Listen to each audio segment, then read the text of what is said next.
பிரியமானவர்களே, ஒன்றும் இல்லாம எடுத்து வச்சுக்கோங்க.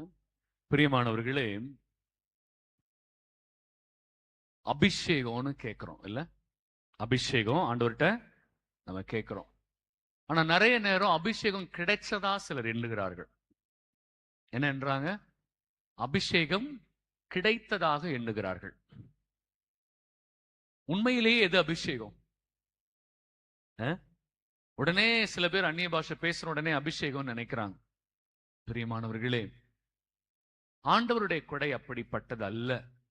ஒருத்தங்க பாவ வாழ்க்கை வாழ்றாங்கன்னு வச்சுப்போமே இல்லையா? அவர்கள் அந்நிய பாஷை பேசினால் ஒருவேளை அது ஆவியானவரிடமிருந்து வருகிறதா? இல்ல. பாவ வாழ்க்கை இருக்கு, ஆனா பேசுறது அந்நிய பாஷை. அப்ப அது எங்க இருந்து வரல? பாத்தீங்களா? அப்ப நிறைய நேரம் நம்மை வஞ்சிக்கிற ஆவி, ஏமாற்றுகிற ஆவி நிறைய இருக்கு. நம்மை ஏமாற்றுகிற ஆவி. அப்ப உண்மையான ஆவி எது என்பது எப்படி தெரிந்து கொள்வது ஃபாதர்? யோவான் 6:63 தான் பதில். யோவான் 6:63 தான் பதில். எடுத்துக்கலாமா? யோவான் 6:63 வாசிங்க. இதுதான் உண்மை. வாழ்வு தருவது தூயாவியே, ஊனியல்பு ஒன்றுக்கும் உதவாது. நான் கூறிய வார்த்தைகள் வாழ்வு தரும் ஆவியை கொடுக்கின்றன. ஹல்லேலூயா. எங்க ஆர்வம்? எங்க ஆர்வம் போச்சு? ஹல்லேலூயா, ஹல்லேலூயா.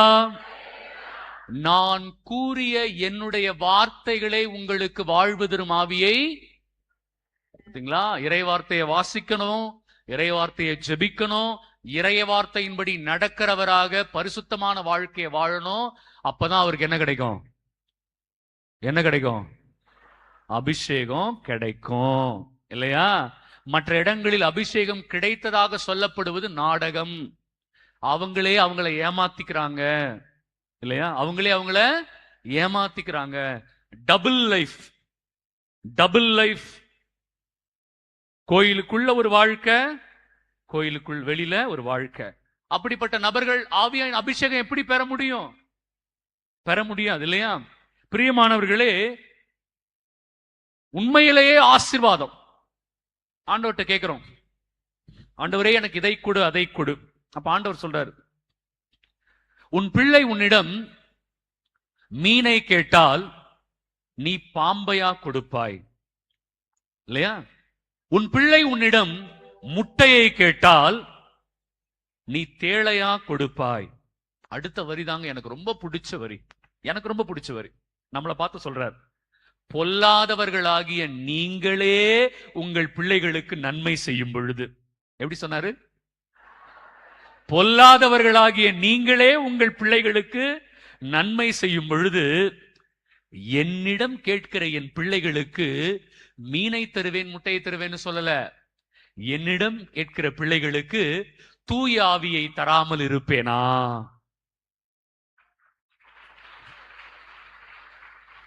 இல்ல?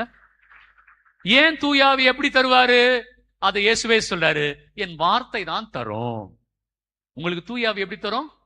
என் வார்த்தை தான் தரும்.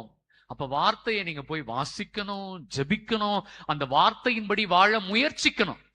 இந்த மூன்றும் இருக்கிறவங்களுக்கு தான் ஆண்டவர் என்ன கொடுப்பாரு இல்லையா? இந்த மூன்றுமே இல்ல, அப்ப ஒருவர் பெற்றிருப்பது உண்மையான ஆவி அல்ல. அப்ப இதுக்கு அடிப்படை தான் நம்பிக்கை. சரிங்களா? இப்ப நம்பிக்கையை பத்தி நான் சொல்ல போறேன். எல்லாரும் மார்க் 9 எடுத்துக்கோங்க. மார்க் 9. மார்க் 9 ஒரு அருமையான ஒரு செய்தி பிரியமானவர்களே. மார்க் 9 அதுல 19வது வசனத்துல இருந்து யாராவது வாசி. அதற்கு அவர் அவர்களிடம், நம்பிக்கையற்ற தலைமுறையினரே, எவ்வளவு காலம் நான் உங்களோடு இருக்க இயலும்? கவனிச்சிங்களாமா? நம்பிக்கையற்ற தலைமுறையினரே, எவ்வளவு காலம் நான் உங்களோடு இருக்க இயலும்? என்னன்னு சொல்லி திட்டினார் நம்மள? பாத்தீங்களா? பக்தியற்ற தலைமுறையினர் சொல்லல இல்லையா? என்ன திட்டினார் நம்மள? நம்பிக்கையற்ற தலைமுறையினரே. அம்மா, வயசானவங்க உட்கார்ந்துக்கோங்க, ரொம்ப உடம்பு சரியில்லாதவங்க உட்கார்ந்துக்கோங்க, மத்த எல்லாவங்க தயவு செய்து நில்லுங்க. உங்க மனசாட்சிக்கு தெரியும் இல்லையா? நான் 2 பேரை நான் வற்புறுத்த மாட்டேன். யார? மிகவும் வயசானவங்க, அதே மாதிரி உடல்நிலை சரியில்லாதவங்களை நான் வற்புறுத்தல. மற்ற எல்லாரும் தயவு செய்து எழுந்து கொஞ்ச நேரம் உடம்புக்கு வலி கொடுங்களேன் ப்ளீஸ். உடம்பு வலிக்கட்டுமே. பெரியவங்க உட்கார்ந்துக்கிட்டோம், வயசானவங்க உட்கார்ந்துக்கிட்டோம், உடம்பு சரியில்லாதவங்க உட்கார்ந்துக்கிட்டோம். நிறைய வாலிப பிள்ளைகள்லாம் உட்கார்ந்துருந்தீங்க, எனக்கு அதுதான் வருத்தமா இருக்கு. ஓகே, நம்பிக்கையற்ற தலைமுறையினர் நம்மளை பார்த்து திட்டுறார். எவ்வளவு காலம் நான் உங்களோடு இருக்க இயலும், எவ்வளவு காலம் நான் உங்களை பொறுத்துக்க முடியும் இல்லையா? திட்டுறார். ஏன் திட்டுறாருன்னு கொஞ்ச காலத்துல பார்க்கலாம். வாசிங்கம்மா. எவ்வளவு காலம் நான் உங்களை பொறுத்து கொள்ள இயலும்? எவ்வளவு காலம் நான் உங்களை நான் சொல்றதையே புரிஞ்சுக்க மாட்டீங்க. நம்பிக்கையே வேணும்னு நான் சொல்றேன், ஆனா நம்பிக்கை விட்டுட்டு நீங்க எல்லாத்தையும் தேடுறீங்க. வாசிங்கம்மா. அவனை என்னிடம் கொண்டு வாருங்கள். யார? ஒரு பையனுக்கு பேய் பிடிச்சிருக்கு. ஒரு பையனுக்கு பேய் பிடிச்சிருக்கு. அந்த பையனுடைய அந்த சாத்தானை சீடர்களால ஓட்ட முடியல. சீடர்கள் எல்லா பேயும் ஓட்டினாங்க, ஆனா இந்த குறிப்பிட்ட பேய் அவங்களால ஓட்ட முடியல. அதனாலதான் திட்டிருக்கிறார். இப்ப அந்த பையனை அழைத்து வாருங்கள்னு சொல்லிட்டார். ஓகேவா? இப்ப பையன் வரப்போறா. இந்த பாடலுடைய முதல் ஸ்டான்ஸா மட்டும் பாடுங்க. முதல் ஸ்டான்ஸா ரொம்ப பிடிச்ச பாட்டு இது. மலையாளத்துல வந்த ஒரு பாடல். கெஸ்டர்னு ஒருத்தர் பாடியிருப்பார், ரொம்ப அழகா பாடியிருப்பாரு. அது தமிழ் வெர்ஷன். நம்ம தம்பியும் சூப்பரா பாடுவாரு இல்லைங்களா? ஒன்றும் இல்லாமல் இருக்கிற என்னை ஆண்டவரே நீங்க தான் தேர்ந்தெடுத்தீங்க, நீங்க தான் என்ன தேர்ந்தெடுத்தீங்க, நீங்க தான் என் கையை பிடிச்சி வழி நடத்திட்டு போறீங்க. ஆகவே ஆண்டவரே என்னை நான் ஒப்பு கொடுக்க வந்திருக்கிறேன். நம்ம வாசிக்க போறோம், இந்த இதை மாத்திராதீங்க. நம்ம வாசிக்க போறோம் தொடர்ந்து. அதுக்கு முன்னாடி அந்த ஒரு ஸ்டான்ஸை மட்டும் வாசிச்சிருவோம், அப்புறம் நம்ம இதுக்கெல்லாம் போகும்போது நம்ம பார்க்கலாம் இல்லையா?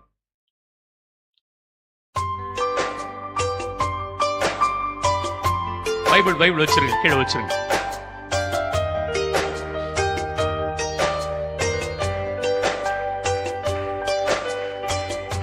போன நாட்கள் தந்த வேதனைகள் உன் அன்புதான் என்று அறியவில்லையே.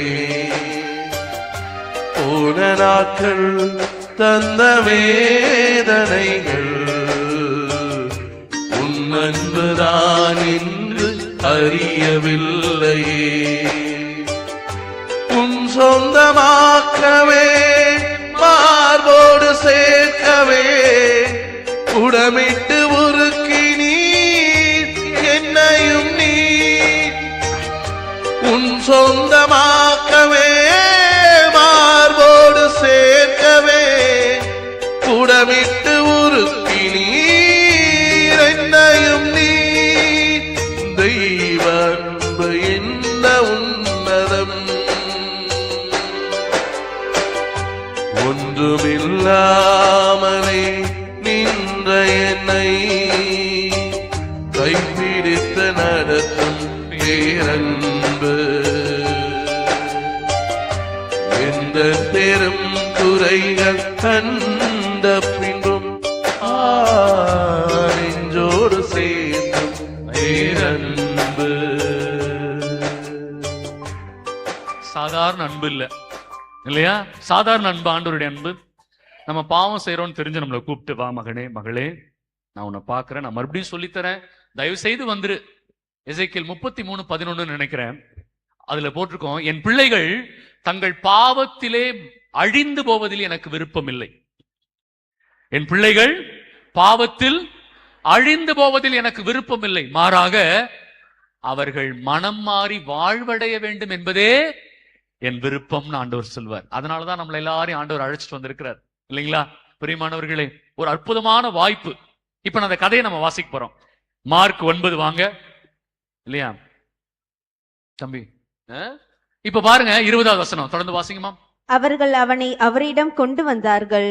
அவரை கண்டவுடன் அந்த ஆவி அவனுக்கு வலிப்பு உண்டாக்க அவன் தரையில் விழுந்து புரண்டான், வாயில் நுரை தள்ளியது. ஓகே, சோ சாத்தானுடைய வெளிப்பாடு. ஓகே, அப்புறமா அவர் அவனுடைய தந்தையை பார்த்து, இயேசு அந்த மகன் அந்த பிள்ளையினுடைய தந்தையை பார்த்து இந்த கேள்வி கேட்கிறார், இது இவனுக்கு வந்து எவ்வளவு காலம் ஆயிற்று? எத்தனை காலமாக சாத்தான் இவனை இப்படி பிடித்திருக்கிறான்?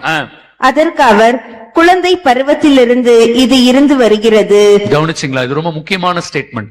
நிறைய பேர் இதை விட்டுருவாங்க. குழந்தை பருவத்திலிருந்து இருந்து வருகிறதுனா என்ன அர்த்தம்? நிறைய நேரம் சாத்தான் நம்மோடு எங்கிருந்தே இருக்கிறான். எங்கிருந்தே இருக்கிறான்? குழந்தை பருவத்திலிருந்து இருக்கிறான், கூடவே இருக்கிறான். நம்மளும் அவனுக்கு சோறு போட்டு வளர்க்குறோம்.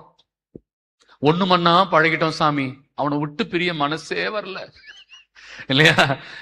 குழந்தையில இருந்தே கூடவே வளர்ந்துட்டான், அதனால அவனை விட்டு பிரிய மனசே வரல. அதனாலதான் நிறைய பேர் அவனை விட மாட்டாங்க, அவனை விடவே மாட்டாங்க. அவனை எப்படி விடுறதுன்னு ஒரே வசனத்துல பதில் சொல்லிடலாம் இல்லையா? ரொம்ப ஜாலியா நாங்க பழகிட்டோம் அவன் கூட இல்லையா? நாங்க எங்க போனாலும் ஒன்னா போவோம் ஃபாதர், நைட்லாம் ஒன்னா பேசுவோம், ஜாலியா இருக்கும். எங்களை விரட்டி அடிச்சிடாதீங்க.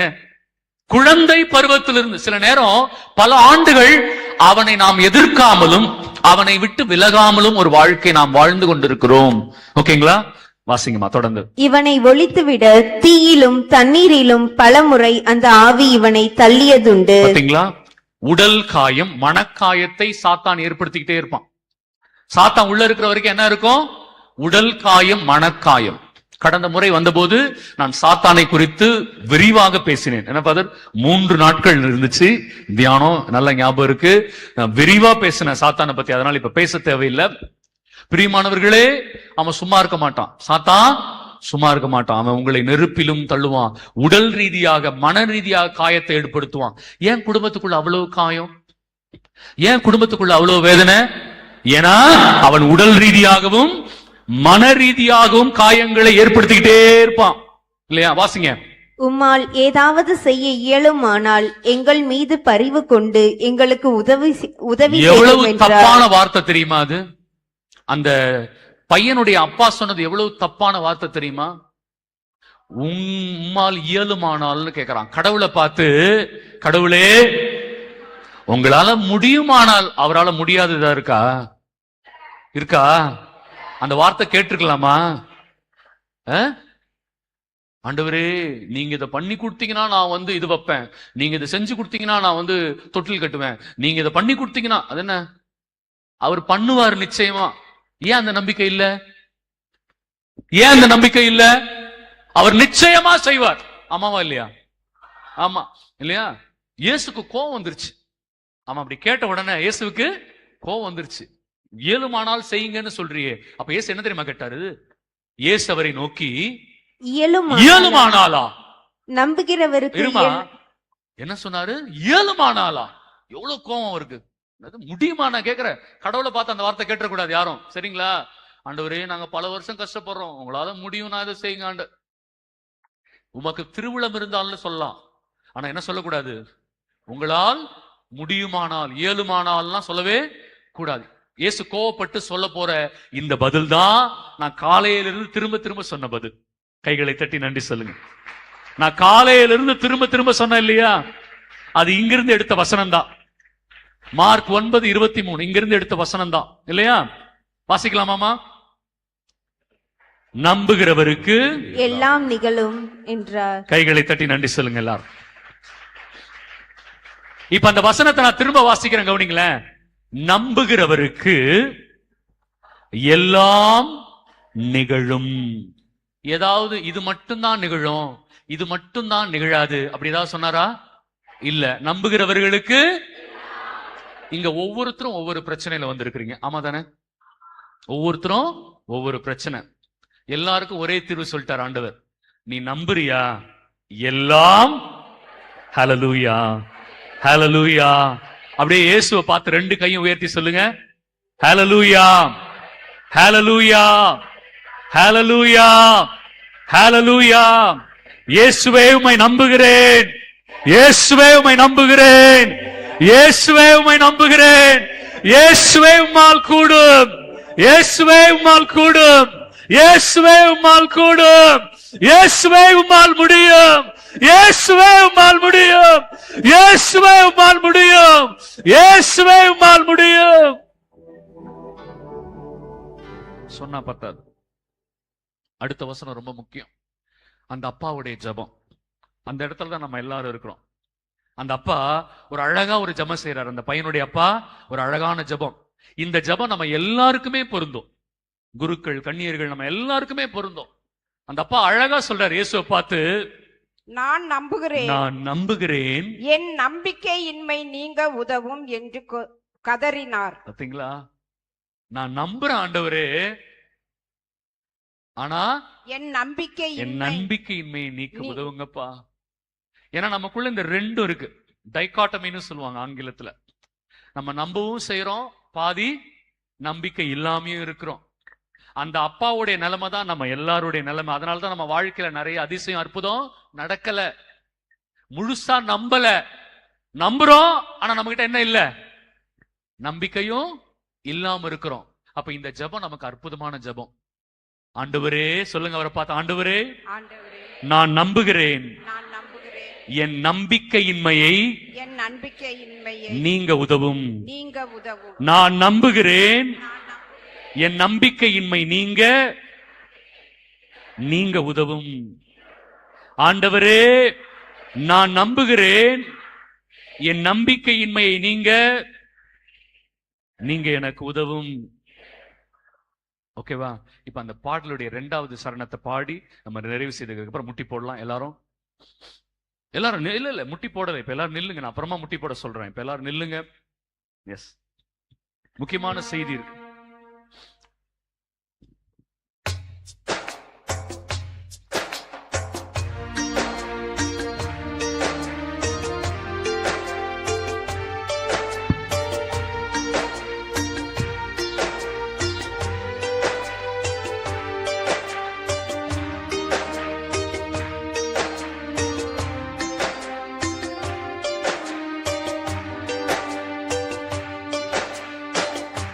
ஆழ்மனத்தின் துக்கபாரமெல்லாம்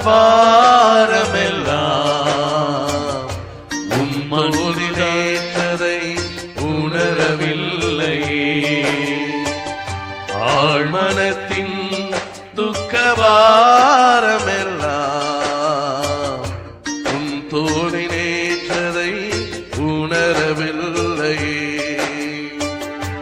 உன் சொந்தமக்கமே சேர்க்கவே உம் ஜீவனை கொடுத்து ரட்சித்தீரே. தன்னம் தனிமையிலே மனமுடைந்து போகையிலே உன் ஜீவனை கொடுத்து ரட்சித்தீரே. தேவன் தானே என் அடைக்கலம், ஒன்றுமில்லாமலே நின்ற என்னை கைப்பிடித்து நடத்தும் பேரன்பு. எந்தன் பெரும் குறைகள் கண்ட பின்னும் நெஞ்சோடு சேர்க்கும் பேரன்பு. எல்லாரும் முழந்தால் படியிடுங்க. பலதரப்பட்ட விஷயங்களுக்காக இப்ப நம்ம ஜெபிக்க போறோம். அன்பானவர்களே, எல்லாத்துக்குமே பாருங்களேன் பதில் ஒன்னாதான் இருக்கும். நான் பலதரப்பட்ட செய்திகள் சொல்ல போறேன், ஆனா இயேசு சாமி எல்லாத்துக்குமே ஒரே பதில் சொல்ல போறார். நான் ஒண்ணா சொல்றேன். எல்லாரும் கண்களை மூடி உங்க 2 கை இதயத்துல வைங்க. வசனத்தை போடுறவங்க மட்டும் வசனத்தை போடுங்க. நான் சொல்லும் போது நீங்க வசனத்தெல்லாம் பார்க்க வேண்டாம், நீங்க கண்களை மூடுங்க, 2 கை இதயத்துல வைங்க. இல்ல யாரெல்லாம் இயேசுவை பார்க்கணும்னு நினைக்கிறீங்களோ அவங்க எல்லாம் இயேசுவை பாருங்க. நான் உங்களுக்காக இந்த வசனத்தை சொல்றேன். முதலாவது வசனம் லூக்கா 8:48. லூக்கா 8:48. 12 ஆண்டுகள் இரத்தப்போக்கினால வேதனையுற்ற அந்த மகளுக்கு இயேசு சொன்ன பதில், உன் நம்பிக்கை உன்னை நலமாக்கியது. அன்பானவர்களே, யாரெல்லாம் நோயோடு வந்திருக்கிறீங்களோ, சொல்ல முடியாத வேதனை, உடல் வாதை, கண்களை மூடிக்கோங்க. இல்ல இயேசுவை மட்டும் பாருங்க, வேற எந்த சிந்தனையும் வேண்டாம். இயேசு சொல்றார், மகனே மகளே, நோயோட வந்திருக்கிறியாமா, உடல் வேதனையோட வந்திருக்கிறியா, உன் நம்பிக்கை உன்னை சுகமாக்கும். உன் நம்பிக்கை உன்னை சுகமாக்கும். நீ வீட்டுக்கு போகும்போது அந்த நோயோட போக மாட்ட. உன் நம்பிக்கை உன்னை சுகமாக்கும். அப்ப நோய்கள், வேதனைப்படுறவங்க நிறைய நேரம் நம்பிக்கை இல்லாம வாழ்ந்துட்டோம். இது ஆண்டவர் எனக்கு பதில் கொடுக்கிறார். நீ நம்பிக்கையோட வா, நீ சுகம் பெற்று போவாய். அப்ப ஆண்டவர் கொடுக்கிற ஒரே பதில் அதுதான். இரண்டாவது எபிரேயர் 10:38. வறுமை ஆண்டவரே, வறுமை, எந்திரிச்சு நிக்க முடியல. எபிரேயர் 10:38. பிசினஸ்ல வளர்ச்சி இல்ல, தொய்வு, என்னால எழுந்து நிற்க முடியல. ஒரே போராட்டம், எங்க திரும்பினாலும் அடி. டெய்லியும் கண்ணீர் தான் என் உணவு. நான் அழாத நாள் இல்லையப்பா. ஏன் ஆண்டவரே, ஏன் இந்த பிரச்சனை, ஏன் என் குடும்பம் எந்திரிச்சு நிக்க முடியல? அவங்களுக்கு ஆண்டவர் கொடுக்கிற பதில் எபிரேயர் 10:38. நேர்மையுடன் நடக்கும் என் அடியார் நம்பிக்கையினால் வாழ்வடைவார்.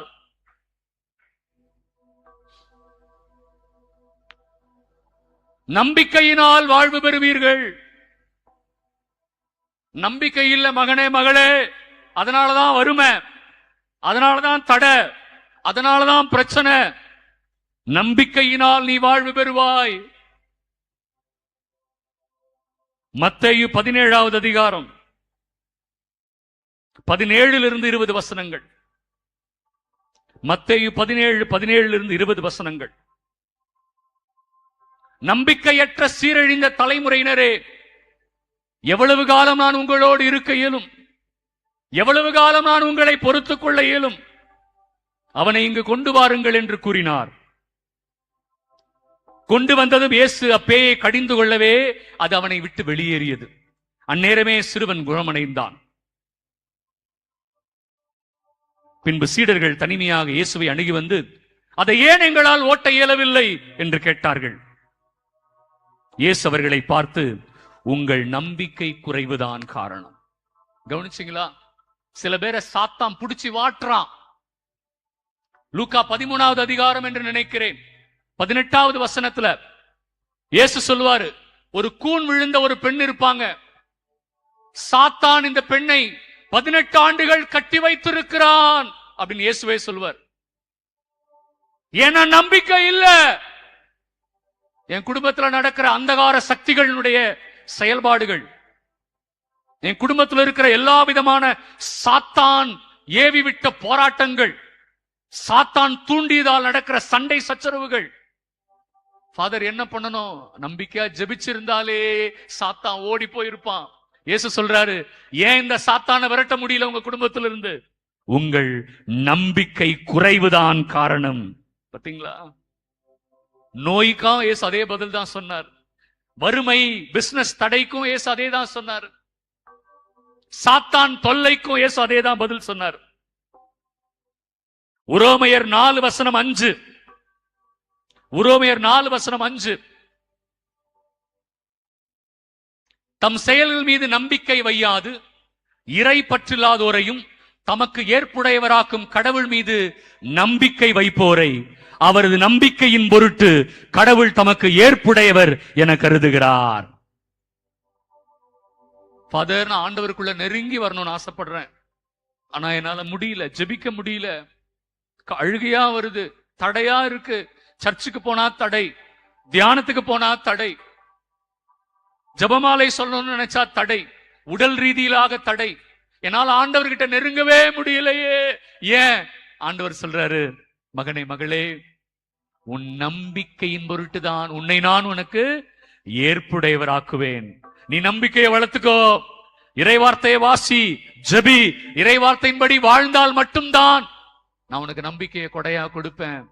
நீ அருளை இழந்துராம இரு, நான் உனக்கு கொடையை கொடுப்பேன். அப்ப நீ ஆண்டவருக்கு ஏற்புடைய மகனாக மகளாக மாற முடியும். 2 கொரிந்தியர் 5:7. 2 கொரிந்தியர் 5:7 அற்புதமான வசனம். நாம் காண்பவற்றின் அடிப்படையில் அல்ல, நம்பிக்கையின் அடிப்படையிலேயே வாழ்கிறோம். நிறைய பேரு பணம், பதவி, புகழ், உடல் ஆசை, வெற்று பேச்சு, வீணான காரியங்களை நோக்கி ஓடி ஓடி குடும்பத்தின் ஆசீர்வாதங்களை இழந்து சாபங்களை கட்டி கொண்டிருக்கிறார்கள். நம்ம பார்க்கறத நம்பி வாழ்றோம். ஆனா ஆண்டவர் சொல்றாரு, காண்பவற்றின் அடிப்படையில் அல்ல மகனே மகளே, நம்பிக்கையின் அடிப்படையிலேயே நாம் வாழ்கிறோம்.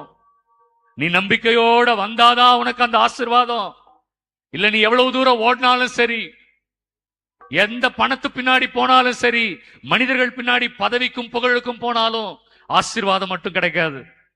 அதனாலதான் என் குடும்பத்தில் ஆசீர்வாதத்தை எழுந்து நிக்கிறேன். இன்னைக்கு நிறைய பேருக்கு ஆண்டவர் பதில் கொடுத்துக்கிட்டே இருக்கிறார். உரோமையர் 12:3, உரோமையர் 12:3, நாம் நம்மை எப்படி பார்க்கணும்? இறையுருள் பெற்றவன் என்னும் முறையில் உங்களுள் ஒவ்வொருவருக்கும் நான் கூறுவது, உங்களுள் எவரும் தம்மை குறித்து மட்டுமீறி மதிப்பு கொள்ளலாகாது. Don't think highly of yourself. பெருமையா நினைக்காதீங்க உங்களை. நான் ரொம்ப பெரிய ஆளு, மத்தவங்க எல்லாம் ரொம்ப மோசம், மத்தவங்க எல்லாம் பாவி, மத்தவங்க எல்லாம் அப்படி இப்படி. உங்களை பற்றி மட்டுமீறிய மதிப்பு கொள்ளாதீங்க. அவரவருக்கு கடவுள் வரையறுத்து கொடுத்த நம்பிக்கையின் அளவுக்கேற்ப ஒவ்வொருவரும் தம்மை மதித்து கொள்ளட்டும். பிரியமானவர்களே, நான் இவ்வளவு படிச்சுட்டேன் அப்படின்னு சில பேர் நினைப்பாங்க. அதனாலதான் அவங்க குடும்பத்துல இன்னும் சண்டை மாறல. படிப்புனால ஆண்டவருடைய ஆசீர்வாதம் வந்துராது. படிப்பே ஆண்டவர் போட்ட பிச்சை தான். நான் ஒரு பெரிய வேலை செய்யறேன், லட்சக்கணக்கில் சம்பாதிக்கிறேன், நான் ரொம்ப பெரிய ஆளு. பணத்தை வச்சு உங்களை மதிப்பிடாதீங்க, படிப்பை வச்சு உங்களை மதிப்பிடாதீங்க, சாதியை வச்சு மதிப்பிடாதீங்க, இந்த உலகம் கொடுக்கிற அளவுகோல்களை வச்சு மதிப்பிடாதீங்க. ஆண்டவர் சொல்றாரு, மகனே மகளே, நான் உனக்கு கொடுத்திருக்கிற நம்பிக்கையை வைத்து நீ உன்னையே மதித்துக்கொள். அப்பதான் நான் உன்னை ஆசீர்வதிப்பேன். இல்லனா உன் குடும்பத்தில் இருக்கிற அந்த தடை, அந்த சண்டை, அந்த போராட்டம், அந்த வேதனை மறையாது, மறையவே மறையாது. உரோமையர் 1:12, உரோமையர் 1:12. இது ரொம்ப ரொம்ப முக்கியம். உறவுகள் இன்னைக்கு நல்லா இல்ல. நீங்கள் கொண்டுள்ள நம்பிக்கையால், நான் கொண்டுள்ள நம்பிக்கையால் நீங்களும் ஒருவருக்கொருவர் ஊக்கமூட்ட வேண்டும் என விளைகிறேன். பிரியமானவர்களே, ஒருத்தரை மதிக்கணும். கணவன் மனைவியை மதிக்கணும், மனைவி கணவனை மதிக்கணும். ஈக்குவல் மரியாதை. கணவன் சுப்பீரியர் இல்ல. கணவன் குடும்பத்துல உயர்ந்தவன், மனைவி தாழ்ந்தவள் அல்ல. அதே போல மனைவி உயர்ந்தவள், கணவன் தாழ்ந்தவன் அல்ல. ரெண்டு பேரும் சமம். எந்த குடும்பத்துல ரெண்டு பேரும் ஜெபத்திலையும் ஆண்டவருடைய காரியத்தில் இணைந்து பயணிக்கிறார்களோ அவங்களுக்கு மட்டும்தான் ஆசீர்வாதம். கணவனும் மனைவியும் சண்டை சச்சரவோடு இருக்கிற குடும்பத்துல ஆசீர்வாதம் நடக்காது. அதனாலதான் குடும்பத்துல பகை இருக்கு, அதனாலதான் சொத்து தகராறு, அதனாலதான் போராட்டம், அதனாலதான் நிம்மதி இல்ல, அதனாலதான் பிள்ளைங்க ஆசீர்வதிக்கப்படல. என் பிள்ளைங்க ஆசீர்வாதமா இல்லாததுக்கு காரணம் கணவன் மனைவி இணைந்து ஜெபிக்கல, கணவன் மனைவி இணைந்து ஆண்டவருக்குள்ளான வாழ்க்கையை வாழல. ஆசீர்வாதத்தை தேடி வந்திருக்கிறோம். கணவன் மனைவி ஒன்றாக ஜெபிக்கும் குடும்பமாக மாறணும். லூக்கா 5:20, லூக்கா 5:20. இயேசு அவர்களுடைய நம்பிக்கையை கண்டு அந்த ஆளை பார்த்து உன் பாவங்கள் மன்னிக்கப்பட்டன என்றார். பிரியமானவர்களே, பாவம் தான் ஆசீர்வாதத்துக்கு தடைன்னு சொன்னேன். இங்க எத்தனையோ பேர் வந்திருக்கிறோம். ஏன் ஆண்டவரே எனக்கு ஆசீர்வாதத்துக்கு தடை? ஆண்டவர் சொல்றாரு, உன் பாவம் இன்னும் மன்னிக்கப்படல.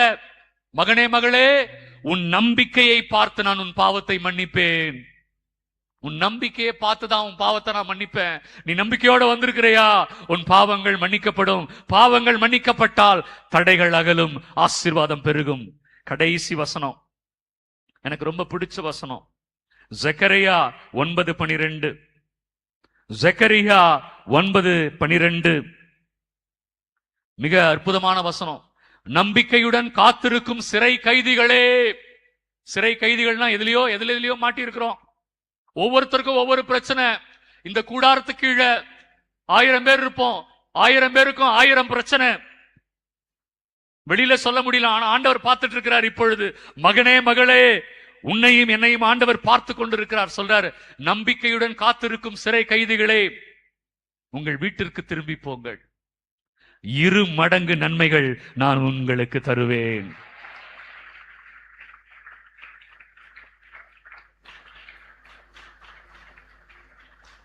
பிரியமானவர்களே, நான் 10 விதமான செய்தி சொன்னேன், 10 விதமான பிரச்சனை.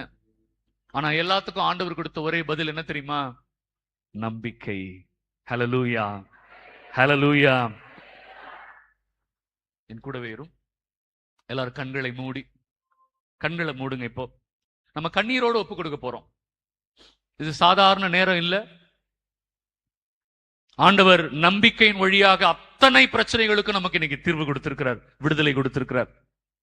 கண்களை மூடி 2 கையும் இதயத்தில் வச்சுக்கோங்க. முழந்தால் படியிடுங்க. Do not sit. மிகவும் வயதானவர்கள், உடல்நிலை சரியில்லாதவர்களை தவிர மற்ற எல்லாரும் முழந்தால் படியிடுங்க. 2 கைகள் இதயத்தில் வச்சு கண்களை மூடி நம்ம எல்லாத்தையும் ஆண்டவர்கிட்ட ஒப்பு கொடுத்துட்டு போறோம். வீட்டுக்கு போகும்போது நீங்க வந்த சுமை வீட்டுக்கு திரும்பாது, நீங்க எடுத்துட்டு வந்த பாரம் வீட்டுக்கு திரும்பாது.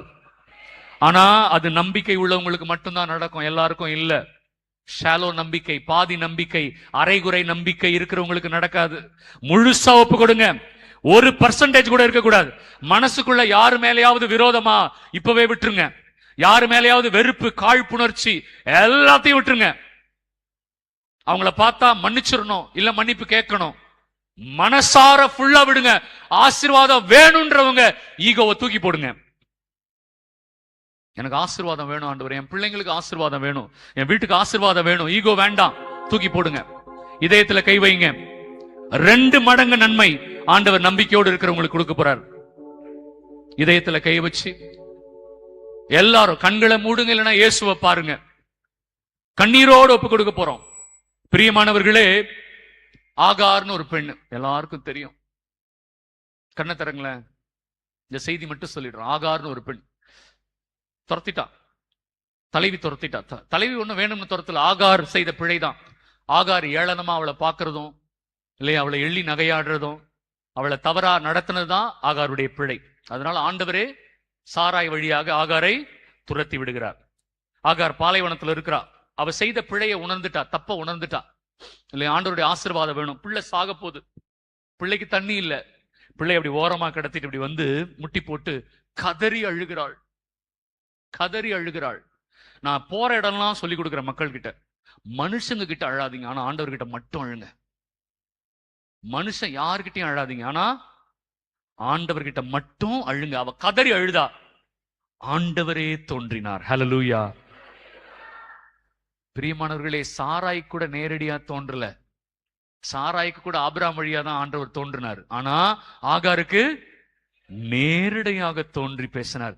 ஆகார் என்ன தெரியுமா சொன்னா ஆண்டவரை பார்த்து? எல்ரோயி. எவ்வளவு பெரிய வெளிப்பாடு இல்ல? எல்ரோயி, என் கண்ணீரை காண்கிறவர்னு அர்த்தம்.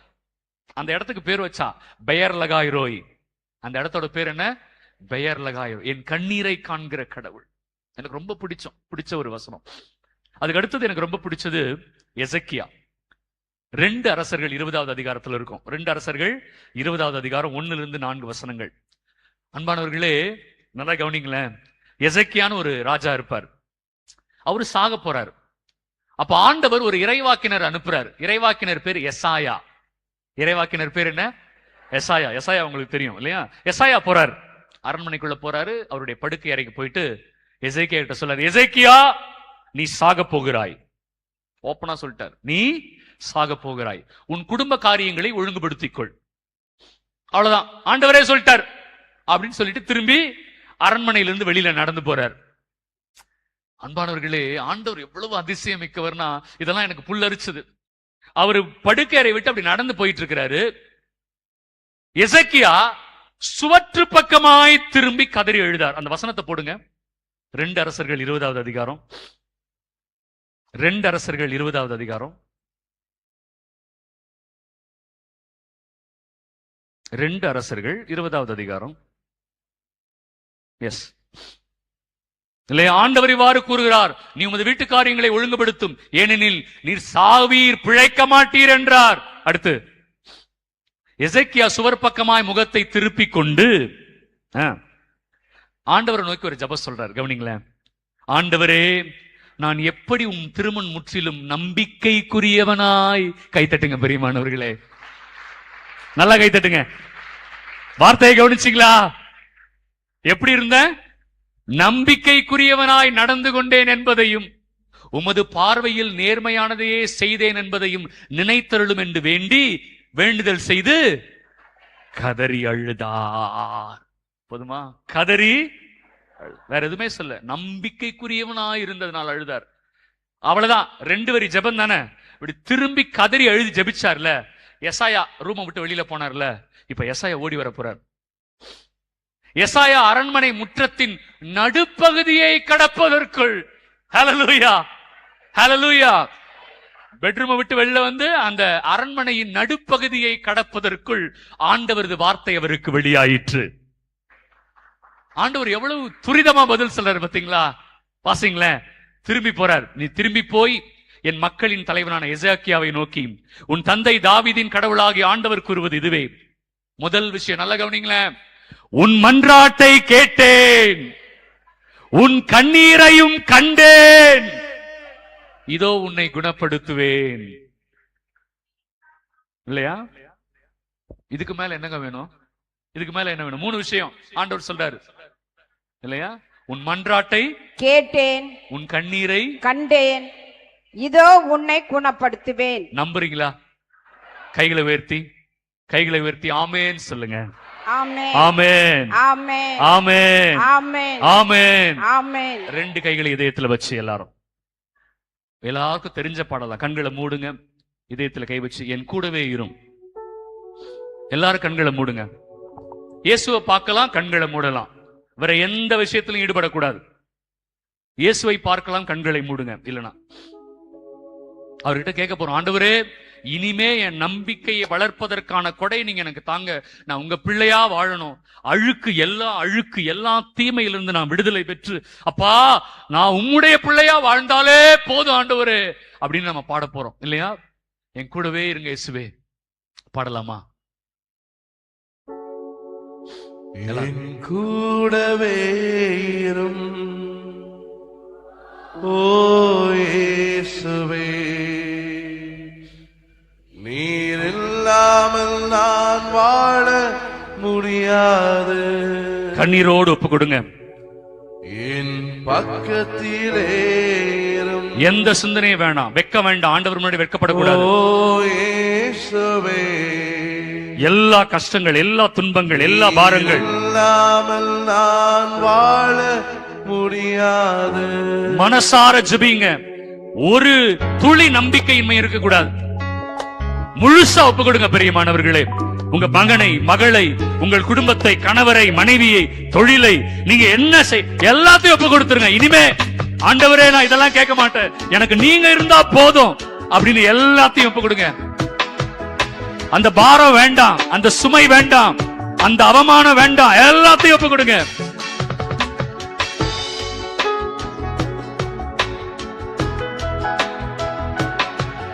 என் கூடவே இரும் ஓ இயேசுவே, நீர் இல்லாமல் நான் வாழ முடியாது. என் பக்கத்திலே இரும் ஓ இயேசுவே, நீர் இல்லாமல் நான் வாழ முடியாது. என் கூடவே இரும் ஓ இயேசுவே, நீர் இல்லாமல் நான் வாழ முடியாது. என் பக்கத்திலே இரும் ஓ இயேசுவே, நீர் இல்லாமல் நான் வாழ முடியாது. சாத்தான் அப்படியே மூடி வச்சிருக்கிறான், இருளால என் வாழ்க்கையை மூடி வச்சிருக்கிறான். இயேசு சொன்னாரு, நானே ஒளினார். நான் ஒளியை விட்டுட்டேன், இருளை பிடிச்சுக்கிட்டேன், இந்த உலகத்தை பிடிச்சுக்கிட்டேன். அதனால என் வாழ்க்கைக்குள்ள இருள், என் குடும்பத்திற்குள்ள இருள், என் பிள்ளைங்களுடைய படிப்புக்குள்ள இருள், தொழில் எல்லாத்துக்குள்ள இருள், என் உடல் வாதைகள் இருளினால இருக்கு. ஆண்டவரே அந்த ஒளி எனக்கு கொடுங்க ஆண்டவரே. இந்த மக்கள் ஒளியை காணவில்லையே அப்பா. என் உள்ளத்திலும், என் வாழ்க்கையிலும், என் குடும்பத்திலும், என் பிள்ளைகளுடைய வாழ்க்கையிலும் இருக்கிற இருளை இயேசுவே உம் வார்த்தை எனும் ஒளி விளக்கட்டும். இருளான வாழ்க்கையிலே வெளிச்சமானிரே, உயிரற்ற வாழ்க்கையிலே ஜீவனானீரே, இருளான வாழ்க்கையிலே வெளிச்சமானீரே, உயிரற்ற வாழ்க்கையிலே ஜீவனானீரே, என் வெளிச்சம் நீரே, என் ஜீவனும் நீரே, எனக்கு எல்லாமே நீங்க தானப்பா. மனசார என் வெளிச்சம் நீரே, என் ஜீவனும் நீரே, எனக்கு எல்லாமே நீங்க தானப்பா. என் கூடவே இரும் ஓ இயேசுவே, நீர் இல்லாமல் நான் வாழ முடியாது.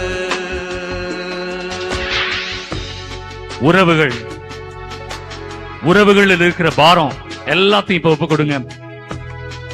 அவமானம், யாராவது உங்களை அவமானப்படுத்தினாங்களா, அசிங்கப்படுத்தினாங்களா, கேவலப்படுத்தினாங்களா, ஏளனமா பேசினாங்களா, காயப்படுத்தினாங்களா, கவலைப்படாதீங்க.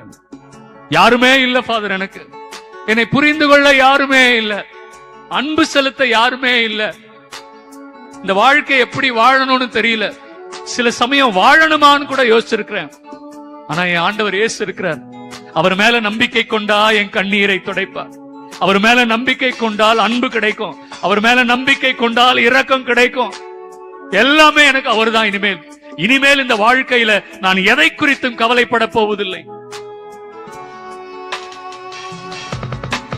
கண்ணீர் சிந்தும் நேரத்தில் நீ தாயுமானீரே, காயப்பட்ட நேரத்தில் நீ தகப்பனானீரே, கண்ணீர் சிந்தும் நேரத்தில் நீ தாயுமானீரே, காயப்பட்ட நேரத்தில் நீ தகப்பனானீரே, என் அம்மாவும் நீரே, என் அப்பாவும் நீரே, எனக்கு எல்லாமே நீங்க தானப்பா. என் அம்மாவும் நீரே, என் அப்பாவும் நீரே, எனக்கு எல்லாமே நீங்க தானப்பா. என் கூடவே இரும் ஓ இயேசுவே, நீர் இல்லாமல் நான் வாழ முடியாது. நோயாளிகள் நோய்களை ஒப்புக் கொடுப்போம். இந்த நோயோட வந்திருக்கிறேன்ப்பா, மருத்துவர்கள் கைவிட்டுட்டாங்கப்பா, அந்த இளங்கோ என்கிற சகோதரனை மருத்துவர்கள் கைவிட்டுட்டாங்கப்பா, இனிமே ஒன்னும் பண்ண முடியாதுன்னு சொல்லிட்டாங்கப்பா, என்னால முடியல, உடல் வேதனை ஜாஸ்தியா இருக்கு, நான் ஜெபிக்கணும்னு நினைக்கிறேன், உடல் வாதைகளால விழுந்து போயிடுறேன், இந்த குடும்பத்துக்காக உழைக்கணும்னு நினைக்கிறேன், என் உடல் வாதைகள் என்னை வதைத்து விடுகிறது, என் பிள்ளைங்களுக்காக நான் வாழணும்னு நினைக்கிறேன், ஆனா இந்த உடல் நோய்கள் என்னை கரைத்து விடுகிறது. ஆண்டவரே, உங்கள் கண் பட்டா கூட சுகம் கிடைக்கும், உங்க பார்வை பட்டால் போதும் ஆண்டவரே, உங்க நிழல் பட்ட இடத்துல கூட அதிசயம் நடந்துச்சப்பா, உம் ஆடையின் நுனியை தொட்ட பொழுது கூட அதிசயம் நடந்தது ஆண்டவரே. அப்பா, உம்மால் ஆகாதது ஒண்ணு இல்ல ஆண்டவரே. இங்கு வந்திருக்கிற ஒவ்வொரு மகன் மகளுடைய நோய்களை சுகமாக்கும்.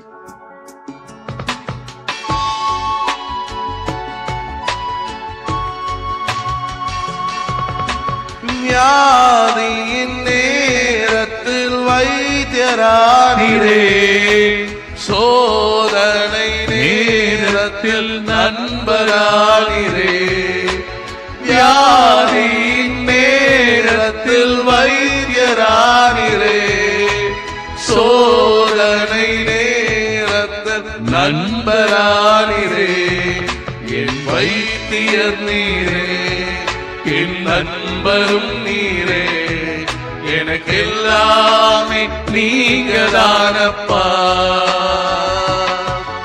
என் வைத்தியர் நீரே, என் நண்பரும் நீரே, எனக்கு எல்லாமே நீங்க தானப்பா. என் கூடவே இரும் ஓ இயேசுவே, நீர் இல்லாமல் நான் வாழ முடியாது. என் பக்கத்திலேறும். ஓ இயேசுவே, நீர் இல்லாமல் நான் வாழ முடியாது. நீர் இல்லாமல் நான் வாழ முடியாது. நீர் இல்லாமல் நான் வாழ முடியாது. நீர் இல்லாமல் நான் வாழ முடியாது. எல்லோரும் இரு கரங்களை உயர்த்தி எல்லாரும் ஆண்டவருடைய அபிஷேகத்துக்காக ஜெபிப்போம். பிரியமான எல்லாரும் கைகளை உயர்த்துங்க. எல்லாரும் கண்களை மூடுங்க. என்னோடு நீங்க இணைந்து ஆண்டவர்கிட்ட கேட்போமா? எங்கள் அன்பு இறைவா, இந்த நாளுக்காய் நாங்கள் நன்றி செலுத்துகிறோம். நன்றி ஆண்டவரே, நன்றி இயேசுவே, நன்றி தகப்பனே. அப்பா, எங்க எல்லாரையும் நீங்க கூட்டி வந்தீங்களே, நன்றி அப்பா. இந்த அருங்குடை இல்லத்துல எங்க எல்லாரையும் ஒன்றாக சேர்த்து ஆண்டவரே, இந்த ஞாயிற்றுக்கிழமையிலே உமக்குரிய நாளிலே நாங்கள் கூடி வந்து ஜெபிக்க, நன்றி செலுத்த, ஆராதிக்க, உம்மை துதிக்க எங்களுக்கு வாய்ப்பு கொடுத்த மேலான அருளுக்காக நன்றி. நன்றி இயேசுவே. என் கணவனுக்காக நன்றி, என் மனைவிக்காக நன்றி, என் பிள்ளைகளுக்காக நன்றி, என் உறவினர்களுக்காக நன்றி. நன்றி இயேசுவே, நன்றி ஆண்டவரே. ஜெபிக்க வலிமை கொடுத்தீங்களே, நன்றி ஆண்டவரே. துதிக்க வலிமை கொடுத்தீங்களே, நன்றி ஆண்டவரே. உம் வார்த்தையை கேட்கவும் வாசிக்கவும் ஜெபிக்கவும் வலிமை கொடுத்தீங்களே, நன்றி. நன்றி இயேசுவே. எனக்கு ஏற்கனவே அருள் எனும் கொடையை கொடுத்தீங்களே, நன்றி அப்பா. நம்பிக்கை எனும் கொடையை கொடுத்தீங்களே, நன்றி ஆண்டவரே. நன்றி இயேசுவே. நான் தான் அறியாம போயிட்டேன். நான் தான் நீர் கொடுத்த கொடையை புரிந்து கொள்ளாமல் போய்விட்டேன் ஆண்டவரே. நான் இருளில் நடந்து போனேன், பாவ இருளில் நடந்து சென்று மாண்டு போனேன் ஆண்டவரே. சாத்தானுக்கு அடிமையான ஆண்டவரே, உம்முடைய கிருபையை மறந்து போயிட்டேன். உம்முடைய அருளை உதாசீனப்படுத்தின, உம்முடைய அருளை பயனற்றதாக்கி விட்டேன் ஆண்டவரே. அப்பா, இன்றும் வார்த்தையால் எங்களை சுத்தப்படுத்தியதற்காக நன்றி. நன்றி இயேசுவே, நன்றி. உம் வார்த்தையால தலை முதல் கால் வரை எங்களை அபிஷேகம் செய்து கழுவுவதற்காக நன்றி. நன்றி இயேசுவே, நன்றி ஆண்டவரே. அப்பா, எங்கள் உள்ளத்தில் இருக்கிற தீய அழுக்கு, தீய எண்ணம், கேடு, சாத்தானுடைய அந்தகார சக்திகள் அனைத்திலிருந்து விடுதலை கொடுப்பதற்காக நன்றி இயேசுவே. நன்றி ஆண்டவரே. என்னை உற்று நோக்குவதற்காக நன்றி. என் மன்றாட்டை கேட்பதற்காக நன்றி. என் கண்ணீரை காண்பதற்காக நன்றி. என் ஆயுளை கூட்டிக் கொடுப்பதற்காக நன்றி. நன்றி இயேசுவே. அப்பா, நான் இவ்வளவு நாளும் என்ன கேட்கணும், எப்படி ஜெபிக்கணும், என்ன சொல்லணும், என்ன செய்யணும், எங்க போகணும்னு நான் அலைந்து தெளிந்து கொண்டிருந்தேன் ஆண்டவரே. நான் எங்கேயும் போவேனா அப்பா, உம்மை நோக்கி வந்தா போதும். உம் வார்த்தையை வாசித்து ஜெபித்து அதன்படி நடந்தால் போதும். உம் மகனாக மகளாக வாழ்ந்தால் போதும். மகனே மகளே, நானே ஓடி வந்து உன்னை ஆசீர்வதிப்பேன். அதுவும் 1 மடங்கு அல்ல, 2 மடங்கு நன்மைகளால் உன்னை நிரப்புவேன் இன்னைக்கு சொன்னீங்களே, நன்றி ஆண்டவரே. உன் நோயிலிருந்து நான் விடுதலை கொடுப்பேன். உன் வறுமையிலிருந்து விடுதலை, உன் சண்டை சச்சரவுகளிலிருந்து விடுதலை, உன் கேடுகளிலிருந்து விடுதலை, உன் பிரச்சனைகளிலிருந்து விடுதலை, தடைகளிலிருந்து விடுதலை, பொல்லாத நோய்களிலிருந்து விடுதலை, மருத்துவர் கைவிட்ட நோய்களிலிருந்து விடுதலை, எல்லா விதமான சாபங்களிலிருந்து விடுதலை, உன் பாவத்திலிருந்து விடுதலை, உன்னுடைய கேடுகளிலிருந்து விடுதலை. நன்றி இயேசுவே, நன்றி ஆண்டவரே, நன்றி ஆண்டவரே. அபிஷேகம் செய்வதற்காக நன்றி. உம் வார்த்தையால் நிரப்புவதற்காக நன்றி. உம் வார்த்தையை அனுப்பி நான் அவர்களை சுகமாக்குவேன், நான் அவர்களை சாவின் படுகுழியிலிருந்து மீட்டுக் கொள்வேன் என்று சொன்னீங்களே ஆண்டவரே. இதோ இன்றும் வார்த்தையை அனுப்பி எங்களை மீட்டுக் கொண்டதற்காக நன்றி. நன்றி. எங்கள் கண்ணீரை துடைத்ததற்காக நன்றி. எங்களுக்கு அபிஷேகம் தந்து உம்முடைய மகன் மகள் எனும் உரிமையை கொடுத்ததற்காக நன்றி. ஆமென், ஆமென், ஆமென், ஆமென், ஆமென். அன்புயர் கீதம் பாடு.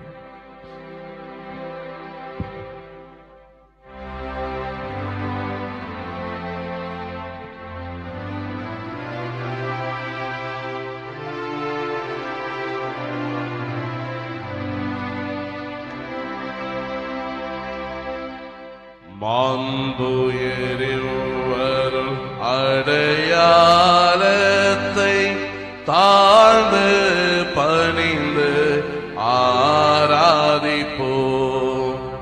பழைய நியம முறைகள் அனைத்தும் இனி மறைந்த முடிவு பெறுக.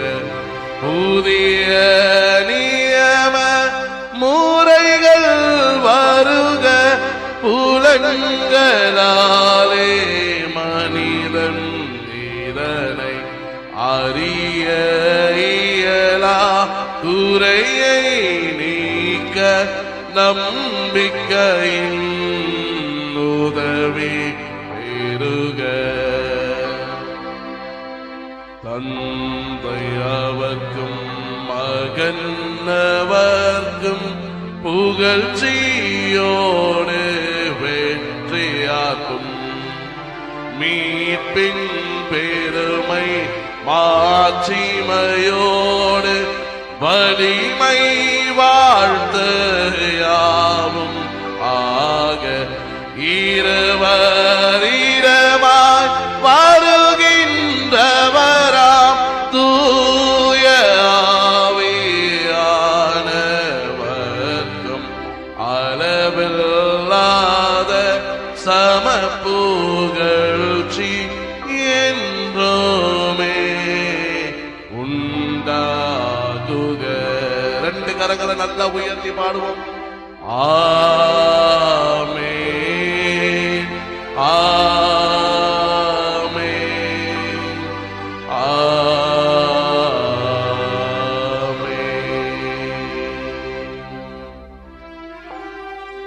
மன்றாடுவோமாக. இறைவா, இந்த வியப்புக்குரிய அருளடையாளத்திலே உம்முடைய பாடுகளின் நினைவை எங்களுக்கு விட்டு சென்றீர். உம் திருவுடல் திரு ரத்தம் ஆகியவற்றின் தூய மறைபொருளை வணங்கும் நாங்கள் உமது மீட்பின் பலனை இடைவிடாது துய்த்துணர்ந்து மகிழ அருள்வீராக. தந்தையாகி இறைவனோடு தூய ஆவியாரின் ஒன்றிப்பில் இறைவனா என்றென்றும் வாழ்ந்து ஆட்சி செய்கின்ற உம்மை மன்றாடுகின்றோம். ஆமென்.